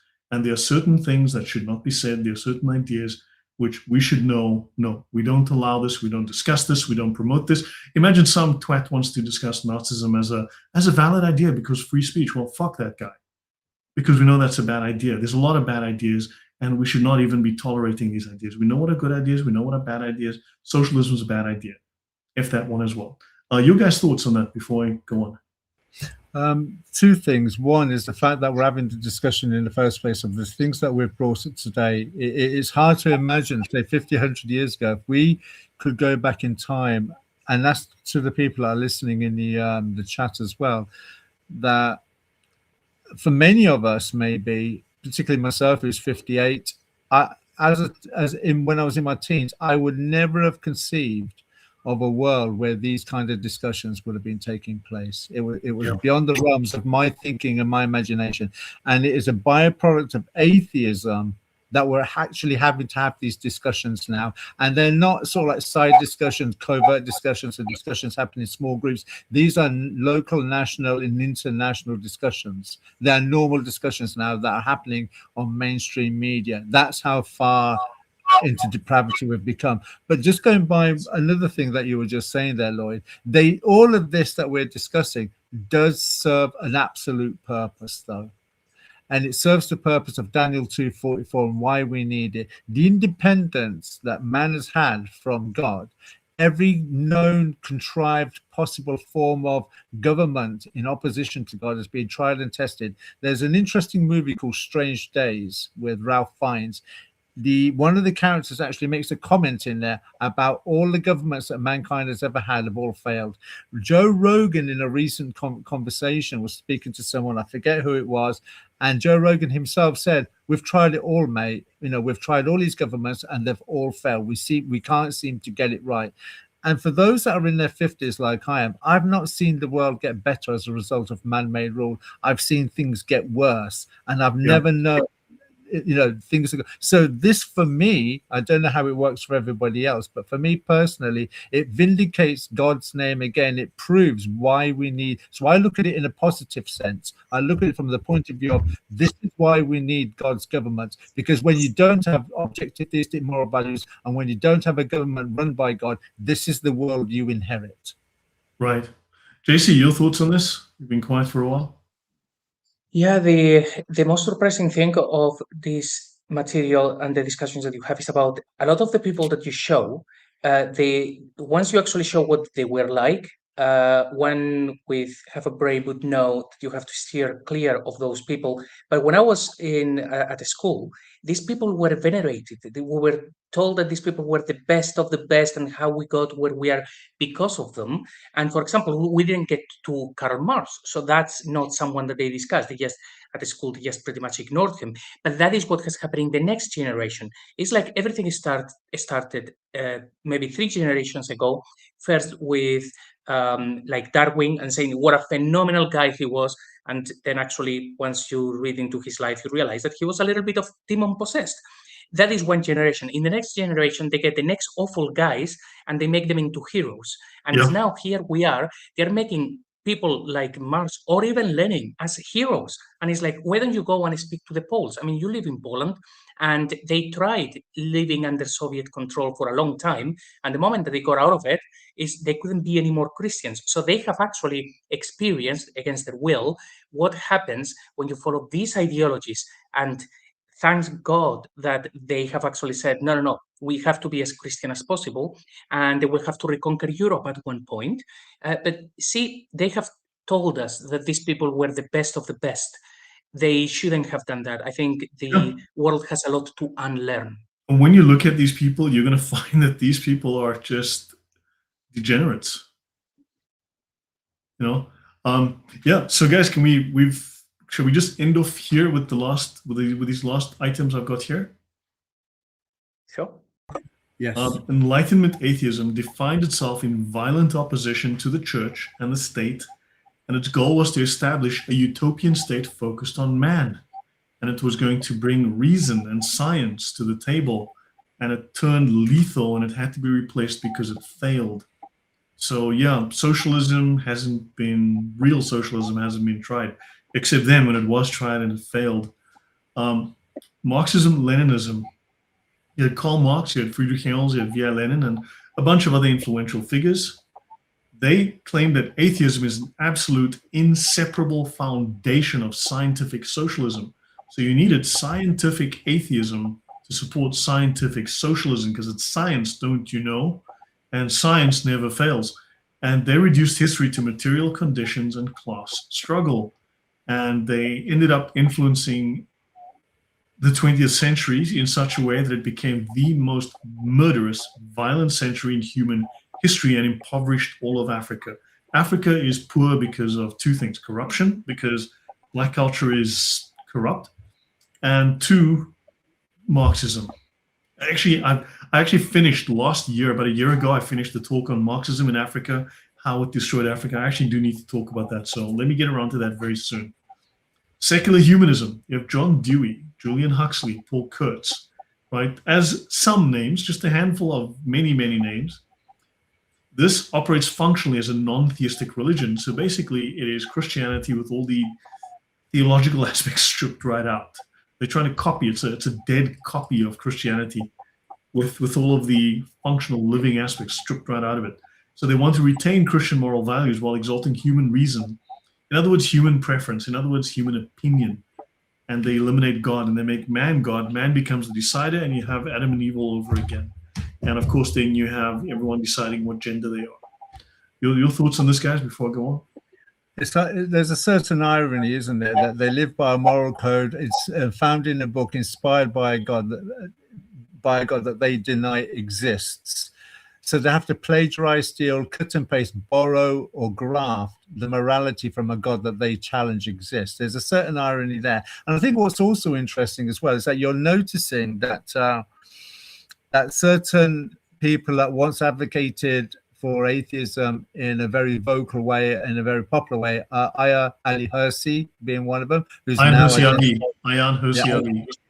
She's now come out and identified as a Christian. You now have, say, the apostate prophet that now identifies as being a Christian. And interestingly enough, the guy that wrote the book, The God Delusion, which basically, and who appeared on several programs in the United Kingdom, like the big questions from the BBC, used to turn around and say that bringing up a child in a religion was a form of child abuse, because you're brainwashing a child, has now come out as a cultural Christian. Not that there's any such thing as a cultural Christian, but now, because you see, I don't know do you know what cultural Christianity is? Because I think even atheists are cultural Christians, because a lot of the ideas, a lot of the religious and social mores are derived from Christian ideas. I mean, for instance, you're not going to find atheists that are pro-slavery, because being anti-slavery is a very Christian idea. That came from Christian culture. But you can't argue that slavery is wrong with atheism. Atheism would promote slavery, not go against it, because it's survival of the fittest and natural selection. It's one of the two. But the point I'm trying to get at is you can't have Christianity without Christians. So you have to have a bunch of people on the planet that are promoting the objective theistic moral values for you to, in order to be able to graft the culture from them and to live by that culture. If you press the button and remove Christianity from the planet, if you press the button and you remove Christianity from the the history of the planet, what will these atheists call themselves then? They're not going to be cultural Christians then, are they? So they need Christianity. They're grasping for Christianity. They absolutely require Christianity for their own existence, because they bring you nothing. don't see them spending time attacking Islam, do you? Yeah, no, exactly. They bring nothing to the table. I think what's happened is, with people like Richard Dawkins, they've been promoting atheism. God is a delusion, and blah blah blah, and all the pejoratives that you can think of. And they've created such a vacuum that they're looking out the window and thinking, "What the heck have we done with the world that we've created today? We've promoted this, and look what we've done." So it's almost like you can't have Christianity without Christians. You also can't have Western civilization without Westerners. You cannot have the English without the English. And you're being replaced. So you're either being eliminated or you're being replaced. Look at Nigeria, as someone raised earlier. They're killing the Christians. Look, how many Christians are there in Saudi Arabia, right? How many Jews are there? They've killed them all. They've displaced them all. They've ethnically cleansed them all across all of the Arab countries, the Muslim countries. So yeah, there is a force afoot that is trying to destroy everything that is Christian or Christian derived. Whatever was Christendom, this is under attack, and this is all part and parcel, I think, of a general coordinated effort to eliminate whatever is derived from, built on Christianity, Christian law, and so on. And to falsify the history, to smear, to demonize. And you need to know the facts. You need to know the truth. And atheism is actually quite easily debunked once you go through its history, go through its founding figures, go through its core documents, and especially modern atheism and its ties to the most totalitarian, oppressive, violent. I would argue as well, when you look at certain crimes that have been committed in America and Europe lately, have you noticed that there's been a black and white divide amongst all of these things? That started with Obama. And I think one of the reasons for the black and white divide and this racism raising its head in any and every opportunity at the moment is possibly another way of undermining the biblical narrative, because to many people, Christianity is seen as a white man's religion. And if you villainize white men, by proxy, you're villainizing Christianity.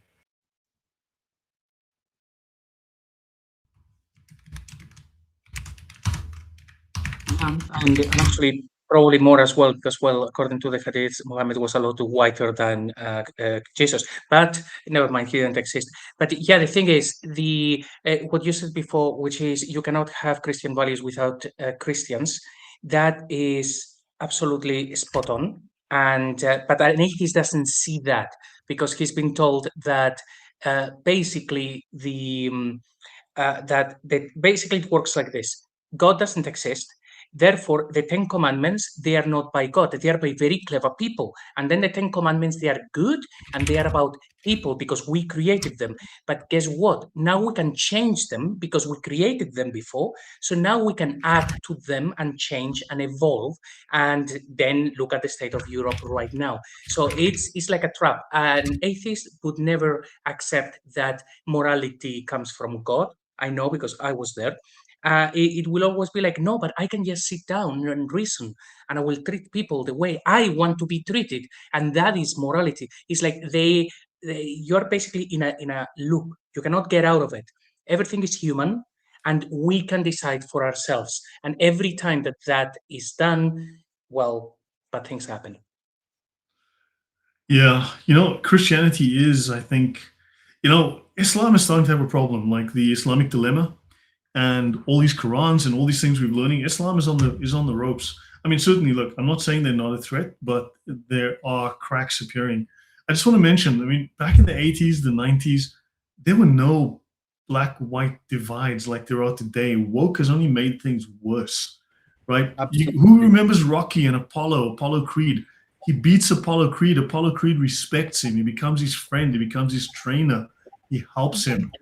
I mean, this was powerful stuff back then, and now I know for a fact blacks hate white people. There's a lot of that going around. There's a lot of toxic hatred around, and this is a problem. Yeah. Dude, I was around in the 80s and 90s. I did the whole UK dance scene. Black and white people came and created ska. Black and white people did disco. Black and white people did Chicago house music, Philadelphia house music. Black and white people did acid house music. Black and white people did rave. They did jungle. They did drum and bass. You know, black and white people have done, and sports as well. Black and white people, it's always been black. Brown has never been found in all of this. It's always been black and white people, which is what disturbs me, because I'm seeing things now. I'm thinking, where the heck did all of this come from? How the heck did all of this come No, from? this is all. I mean, yeah, this is all race Marxism. It's all critical theory, as Valena says. It's all part of the woke agenda. And Chloe Cox is right. The Marxist Fabian regime, like the Labour Party in the UK, wants to erase the indigenous population, and people can feel it. Also in Ireland, immigrants are given priority for housing. It's happening everywhere.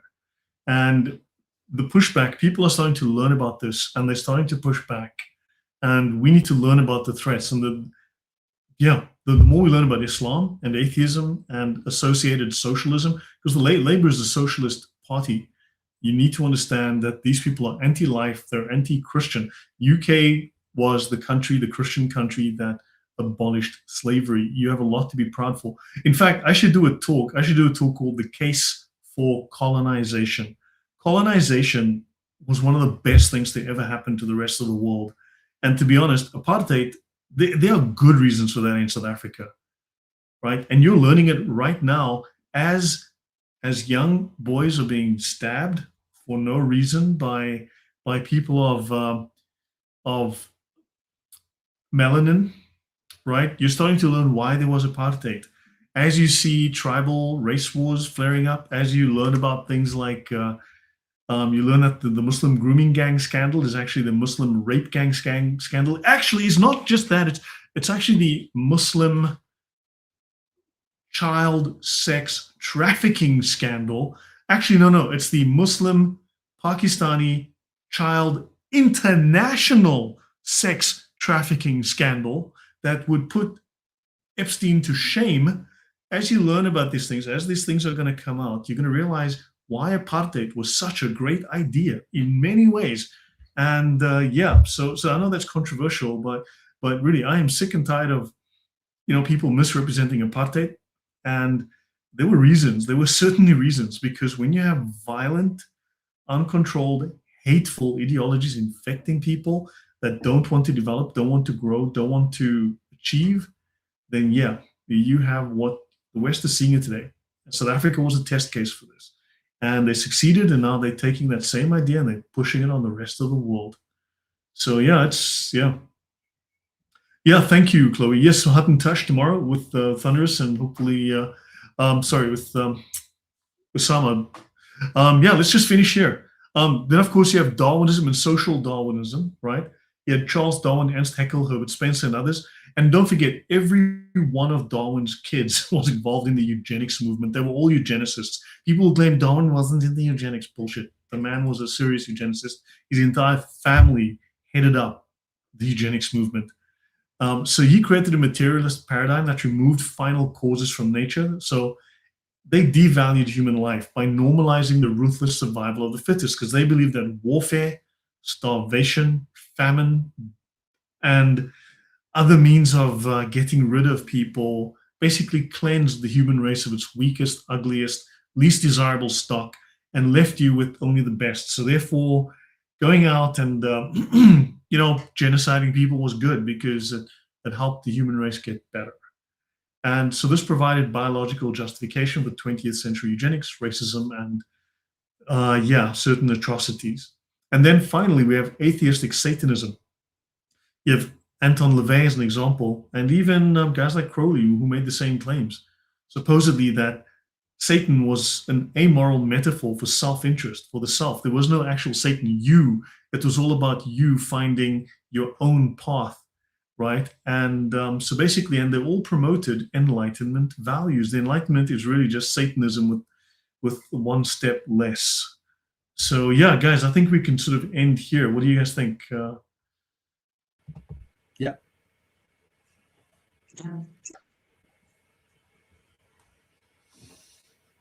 guys, over to you. Yeah, thank you, Lloyd, for this evening. Nice to see you again, and for JC as well. Thank you for this evening. I thought it was a good, enjoyable conversation. But I would like to thank you. I would like to apologise to everybody if anybody thought that my spontaneous gag was inappropriate. I sincerely apologise. I couldn't help myself. Yeah, a lot of confidence there. You know, that confidence is good. Confidence is good. Yeah, the claim that there's no real evil, exactly. Yeah. JC. Yeah, maybe just one final thought after all of this from the position of atheism, which is quite similar to Islam to a degree, which is about questioning others' beliefs but not supporting yours. One of the most powerful questions that we have in our vocabulary is the question why. It's quite simple. Women use this one a lot, like why, and you know it's always a trap. So this is the thing. You will have atheists asking questions like, okay, so you're a Christian, why would God send his son to the world and then make him go through all of that? And the premise of that question is, I know best. God wouldn't do that, as though, you know, the atheist would know. But that is how the question is loaded. That why is saying it doesn't make sense. Because if God has the power of Thanos with Infinity Stones, he can just, you know, flick his fingers and make all of us disappear or be better or whatever. And he doesn't. He's questioning God. However, when you're a Christian, what you ask, and these are some of the conversations I've had as well with Andros, is like, no, but why did he do it? Because sure, God would have an infinite number of ways of doing things, but why would he do that in that specific manner instead of going with another course of action? So we know that he does it for a reason, and then exploring that reason is what gives us actually wisdom. Very often we actually land in free will. There is an element of free will which is central to everything that God does without removing that free will from us. So if we wanted to be evil, we could. And then he sent his only begotten son. And us as humans would say, well, but he could do something else. Yes, he could do lots of things. Is the problem with the question why? Instead of questioning why, like for real, what is the purpose behind it? Let's understand it and become more intelligent as a result. Instead of that is like, why? But what you really mean as an atheist is it doesn't make any sense. I know better. So that's my final thought. Yeah, no, agreed. Yeah, so guys, thank you very much. I think we'll end it here. It's been nearly 2 hours, so thank you very much for the time. And yeah, we'll be back again, and we'll have lots of interesting discussions here. Some of these very difficult discussions, but hopefully they help you in dealing with others, in answering questions, and yeah, just finding peace and finding answers. And yeah, it's not always easy. YouTube doesn't like me having these difficult discussions, these difficult topics. My channel is actively suppressed, so please like, do share, do subscribe. And every time you like, YouTube apparently shares it with its algorithm to 10 other people on YouTube. So please do share. And yeah, for those who do support the channel, thank you very, very much. It really does help. I appreciate it. And yeah, because actually running a channel is not free. There's software costs, there's all sorts of fun things. So yeah, thank you guys very much. Thanks guys for the great discussion, and we shall see you all tomorrow night. Take care, everyone. Good night. God bless.